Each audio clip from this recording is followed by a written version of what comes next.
Hello and welcome to Affinity. One of our subscribers, Bob, said, can you do something on old photos? I said, sure. Have you got any old photos to do? And he said, yeah, here you go. So this is one of Bob's photos. So Bob, this one's for you. So what can we do with this? We've got some funny colouring here. We've got some light coming in here. And this in particular here, what we've got, let's zoom into that up there. The particular problem here is we've got a hard line coming down here. And when you've got hard lines, no matter what you do, the line's going to come through. So we're going to break it up. We'll use a clone brush. And normally I'd use extra layers, but I'm going to just do it directly onto this layer here, destructively. Yeah, opacity round about a third, but you can always change that, and a soft brush. So Alt click to pick up a sample and then just paint away at this curve, this bit here. There we go. And let's come down, make the brush a bit smaller and knock out that bit of hardness there. I'm going to put a little bit extra into there to get this man's head defined and just soften that up there.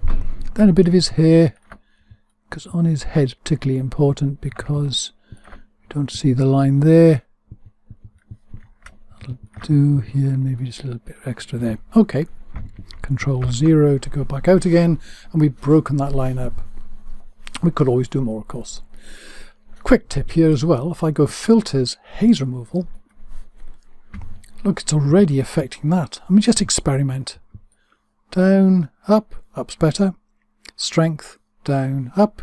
See, it's getting rid of the haze. Hey, that's what it does. It's meant to be for fog, but whatever. Up. No, that one's better down. I'll apply that. That's cleared that up quite a lot. Could do more work here, but let's move on. So use a selection brush here with Add and Snap to Edges, because this has gone a bit dark here. So I'm going to snap over there. I'll get rid of that right there, and to feather the edges, a quick way to do it is with refine. That tidies it up as well. So I'll apply that, and that's got that bit selected. Then if I go to the colour picker and I pick a colour from within the car and then go to a brush, and again I could do this on another layer with blends and things, but here this is just to do this. I got opacity here, yeah, 10%. That's good, quite low.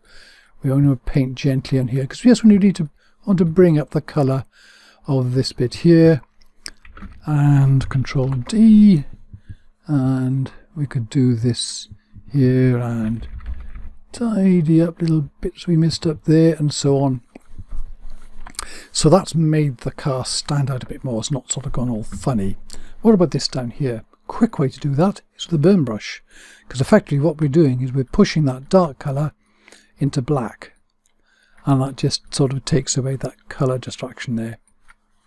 And we can darken up the corner here again. That's a bit lighter, maybe a bit down there. Okay, so what else can we do?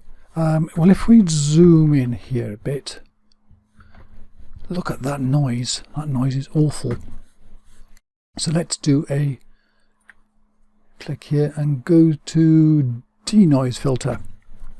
And the thing to do is watch his face. We don't want that to go all funny whilst we're turning this up. So in fact we turned it all the way up and it's still not that great.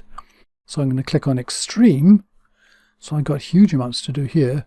So I go all the way up here. Everything goes a bit smooth. So let's come down a bit. So you can see the noise, and then turn it up a bit until it's got rid of it and the face is okay. That'll do. So we've got some noise there, and maybe you could even be able to put in a little bit of sharpening. So unsharp mask. Let's click the background layer first. That's better.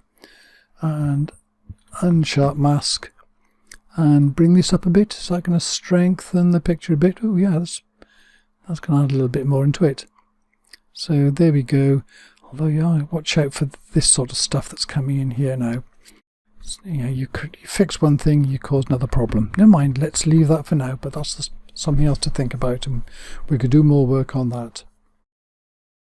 One more thing we're going to do is going to look at the colour overall. We could do this with curves, but let's do it with the colour balance tool.